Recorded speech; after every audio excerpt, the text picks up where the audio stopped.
The story begins in a prison at a mining place where many prisoners worked really hard. When a big machine called the Crusher broke, a guard asked a prisoner named Kai if he could fix it. Kai quickly got it working again. But then, a new prisoner arrived, and when they saw who it was, the other prisoners started fighting against the guards. In the big fight, the guards tried to use a dangerous pit to pull the prisoners towards it because there were more prisoners than guards. Kai had to cut off his own leg to save himself from being pulled into the pit. He then stopped the machine to save the other prisoners. When he woke up, a man named Hatcher was there. Hatcher told Kai that he knew Kai's father, and they had fought together. But this mission was different. When Kai looked at his missing leg, he was surprised to see it had been replaced with a mechanical one. Hatcher wanted to break into another prison on a ship, but he needed more information. He said the people who captured Kai's father were going to do something bad to him on Liberation Day. Hatcher knew Kai was good at flying, so he asked him to help rescue his father by taking control of an important ship and getting important information. Hatcher promised to pick up Kai and reunite him with his father once the mission was done.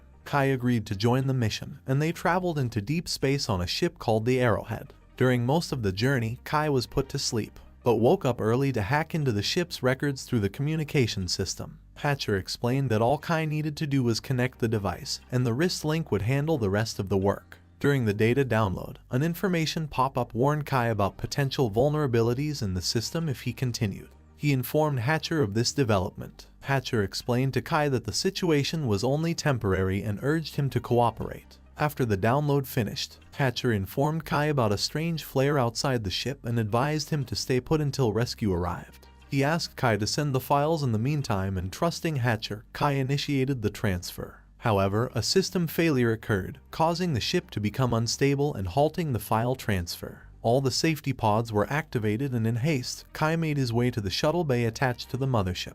He secured himself inside a pod and descended to a desert moon, where the shuttle crash landed. Fortunately, Kai emerged unscathed, but the ship's initial readings warned him that the moon's atmosphere might be toxic, potentially leading to paralysis or death. The onboard AI advised Kai to locate a new oxygen source as the shuttle's supply had been depleted. Suddenly, a male voice came through the comms, identifying himself as Oleander. He called on any survivors to reach his location as soon as possible. Hearing the announcement, Kai took notice. Kai ventured out of the shuttle and made his way towards the main crash site. On his journey, he came across one of the pods that had landed before the crash. He hurried to inspect it for survivors and discovered a woman inside. He brought her back to the shuttle, and when she regained consciousness, she introduced herself as Taran. Suspicion lingered in Taran's mind, as she couldn't fathom why Kai wasn't with them in the launching pad during the crash. She expressed concern that the launching pods would depart soon, and urged Kai to join her before they left. They embarked on a walk, eventually spotting the crashed ship in the distance. To their surprise, they also noticed a peculiar obelisk a short distance away. Taran surmised that Kai was working for Hatcher and began to recount Hatcher's dark past. She explained that he had been a ruthless man who raided colonies before the war, resulting in the deaths of thousands of people. Kai dismissed her claims, attributing them to mere propaganda. Realizing that the survivors from her ship would not welcome him,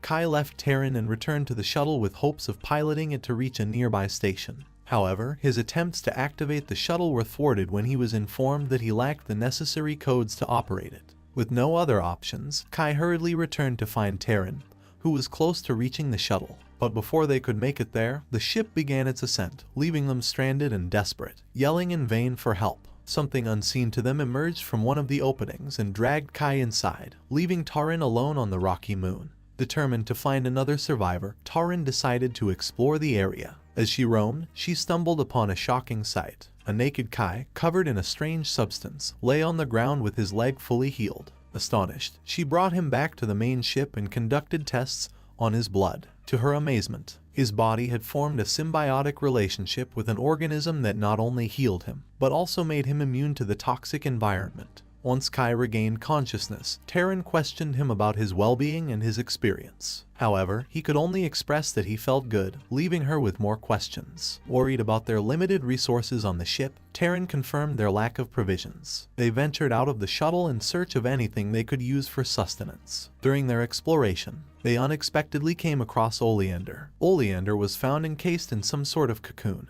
and they managed to bring his body into the shuttle. With the help of an AI scan, they gained access to operate the ship. Once they got the ship up and running, Kai resisted the idea of letting Oleander join them, fearing it would jeopardize their mission to rescue his father. Taran reminded Kai that she knew he had protected her father when she was younger, and she emphasized that the man she remembered wouldn't leave anyone behind to die. Outside, Oleander regained consciousness, disoriented and paranoid. He began ranting about how Hatcher would kill them all, and he picked up a gun from the floor. Before Kai could stop him, Oleander shot and killed Taran. Filled with anger and grief over Taran's loss, Kai retaliated, beating Oleander to death. When Kai woke up again, he found only the remains of 2 dead bodies. Entering the shuttle, he discovered it was almost out of power, because it had been left running for 34 days, roughly the same duration he had been asleep. The AI also warned him that it had detected Oleander's heartbeat while Kai was asleep. Over the next few days, Kai worked tirelessly to restore power to the shuttle, determined to reach New Holland before his father's execution.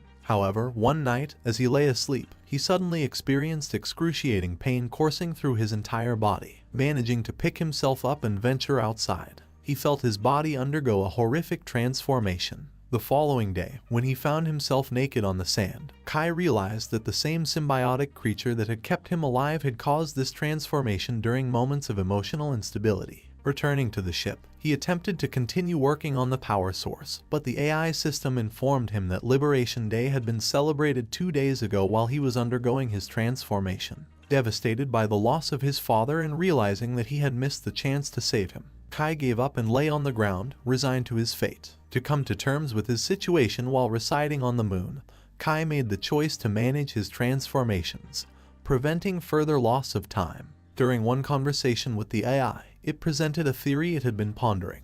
The AI suggested that both Kai and Oleander shared a shared symbiotic condition, although Oleander's seemed to be permanent. It elaborated that death was now a part of their cycle. Despite the fact that Kai had initially killed Oleander 3 years ago, it appeared that Oleander's consciousness continued to exist in a newly replicated body. To test out his theory, the R suggests that Kai could kill himself, and listening to the machine, Kai does that. And just as the AI said, he's resurrected into a new body, putting the carcass on display. He uses it to lure the Oleander creature into his trap and shoots it finally. After successfully obtaining a sample, a sound akin to a monstrous growl reverberated throughout the palace as soon as the creature perished. Perplexed by this occurrence, Kai discussed it with the AI. The AI revealed that it had heard the same sound when Kai took his own life, and it assumed that the moon behaved as if it were mourning every time one of them died, triggering its healing power. A few moments later, the AI expressed its wish to discuss Taran, but explained it could only do so when prompted. Frustrated by the lack of answers, Kai demanded the truth. In response, the AI played an audio recording, unveiling the night when Taran was believed to have met her demise. The evidence pointed to the fact that Taran had experienced her first transformation and cleverly managed to escape. Kyle was overwhelmed with emotion, unable to believe that the AI had kept this crucial information hidden for so long. While he felt regret for the time wasted, he now had a clear purpose: to find Taran. Kai gathered parts from the ship and constructed a body for the AI, enabling it to move freely. He embarked on an expedition in search of clues about Taran's whereabouts, exploring the surroundings extensively. During his exploration, he stumbled upon a vast tunnel system that seemed to branch out deeper underground. As they ventured deeper into the tunnels, the AI detected strong electromagnetic impulses emanating from within. Continuing further, Kai discovered their original bodies. Kai found himself trapped in the moon's tunnels, faced with both his and Oleander's bodies stuck to the walls, seemingly merged with the lunar surface. Kai ended Oleander's misery by suffocating him, thereby putting an end to the beastly part of himself. However, he couldn't bring himself to do the same to his original body. Upon leaving the tunnels, Kai discovered clues suggesting that Taran had successfully launched herself into space, filling him with hope. While Kai and the AI conversed, fiery objects started falling from the sky. Kai rushed to one of the falling objects and recognized it from 3 years ago, puzzled that it was just landing now. The AI then revealed confidential information, shedding light on the enigmatic occurrences. It informed Kai that the moon was part of an experiment involving time manipulation. Shortly after, Hatcher arrived on the spaceship and told Kai that only a few minutes had passed for him while he had spent years on the moon. Kai attempted to explain that the government planned to construct a prison on the moon, utilizing the time difference to produce countless pieces of equipment in a matter of days. Unsurprisingly, Hatcher was already privy to these developments and aimed to exploit the moon's unique properties for his benefit. When Kai refused to collaborate, Hatcher knocked him out. Upon waking, Kai faced Terran, who had been taken by Hatcher while attempting to escape. Hatcher threatened to harm her unless Kai shared the information he had. Kai revealed that the data was stored in the research probe outside. However, when Hatcher went to retrieve it, the probe detonated because of a concealed bomb planted when they provided Kai with the robotic leg. Inside the shuttle, Kai underwent a transformation into the Beast, overpowering all of Hatcher's men. While struggling to revert to his human form, Terran helped him regain some control. Kai and Terran were thrilled to be reunited and headed toward Hatcher's ship, now under their control. When the AI asked if Kai would rescue his father, he disagreed, stating his intention to save everyone. This marked the conclusion of the movie.